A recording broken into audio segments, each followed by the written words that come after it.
Yeah, thank you very much. Because of time, I will just go back straight to the point. I have the following point is that, first of all, we are very happy that the right diagnostic was done and that the right diseases were discovered. And these diseases are leadership, because we have a president who has no vision for the country.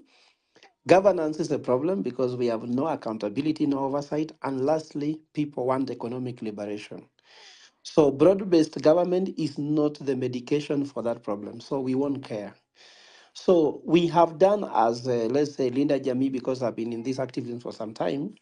I'm just trying to say some of the contribution we are making, which actually answers some of the concerns. One, on Wednesday last week, we launched a petition that will be giving High Court a chance to interpret how Ruto can go to office. I know that we are doing some on the ground, Mandamano, but we want to give Ruto air, land, and sea attack. So we are attacking from all directions, but the point is the target is William Ruto. So let's not be distracted. The common enemy is William Ruto. So we have to attack him all direction, in court, everywhere. I'm sure it will overwhelm him. So the other thing is that we have a bill to amend the constitution that will also give us a legal infrastructure procedure on how Ruto can leave office without having to go to the street. That is for prosperity and also prosperity. So that will also be something we are doing. The third thing is that tomorrow I'm putting a petition in High Court to declare that protected areas in government is unconstitutional. Those things were passed by acts of parliament, but they aren't constitutional, because saying no one can go to State House, which is the key decisions that are killing Kenyans, is made. The head of state is a symbol of unity. Why should his residence be a place where you cannot go? And it actually kills the freedom of movement. So that petition is very good. If anybody's interested, you can just DM me. I'll send you the petition, but I'm going to file it tonight. Then tomorrow, I'm going to give a press statement about what it is going to do. But I find it really earth shaking, because if we ensure that the court can declare that there is no unprotected areas during Mandamano, like I'm trying to say, everyone in all my tenants in my house have rights to their privacy. But if they're smoking weed inside my residential houses, then I have a right to go and check whether they're smoking. So William Ruto is smoking weed inside there, and you have to check. So the fourth strategy, which I want us to think about, is that we have not done well because we are allowing the media to be the one feeding us with current affairs. How can the Gen Z movement start driving the media agenda? I'm sure they are hitting headline, but the conversation is still about, oh, William Ruto or Raila Odinga. I'm sure that there is a need for us to come with a media strategy to start now directing the conversation around what we are trying to do, even defining what Gen Z is all about, not them trying to define us on their own ways. And I'm trying to say that what we need to do, if I now respond to what Meguna and Kasmuela was talking about, we have to sit down and diagnose properly what is keeping Ruto in power, not his cabinet for sure, not even the PSS. So we have to diagnose and come up with those things, whether there are three or four. What is keeping Ruto in power? One of them is the money he's collecting. And we even have a petition again in court trying to talk about how some money he's signing in Appropriation Act are constitutional, and that petition, we're also going to hear it soon, is in very advanced stage. What are the options we have to dismantle the forces that are keeping Ruto in power? Strategically, I like what Tony Gachok has said, that there are a series of battles we have to win. Some we have to lose, some will remain neutral. We have to win most of the battles that are keeping Ruto in power. Then what will it take to bring him down? And somebody talks about agreeing on a 7 days of rage where we are going to go in large numbers and bring him down.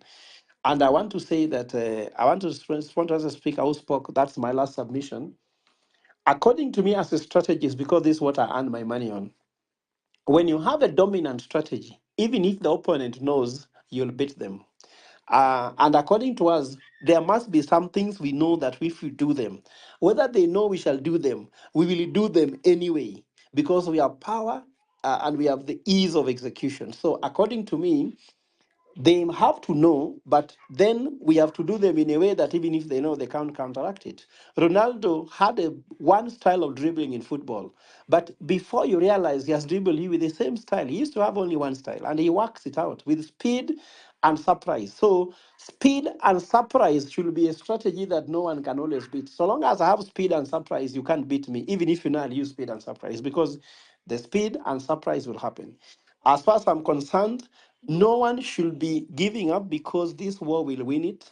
And we need to work together as a team. And if we work together as a team with the focus we have, let us not have too many enemies or going to counties and senators, because Ruto likes it when we are distracted. Let us just focus on the man and hit him hard using air, sea, and land. Thank you very much.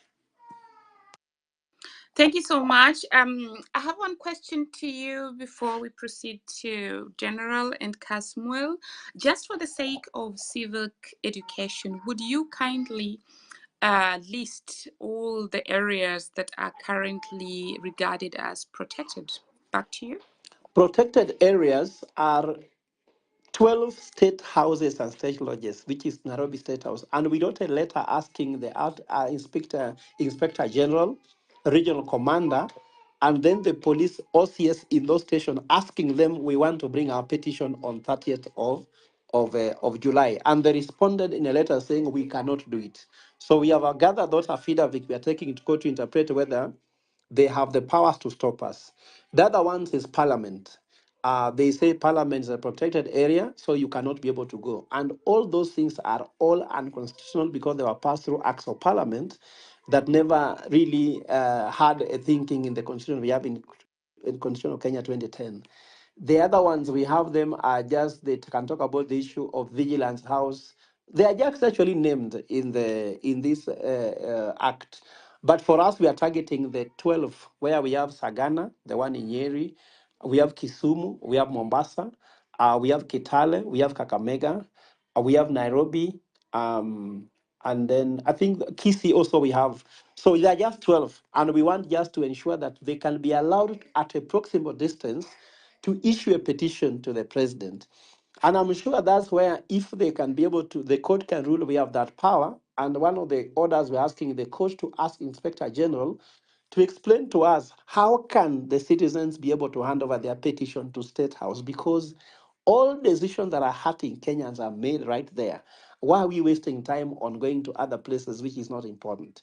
So they're just like that. And I'm sure that maybe I can share with Hillary, who is the host here, that petition tomorrow morning, because it has got a listed all that. Because of time, I don't want to spend everybody's time in listing. Thank you very much, co-host.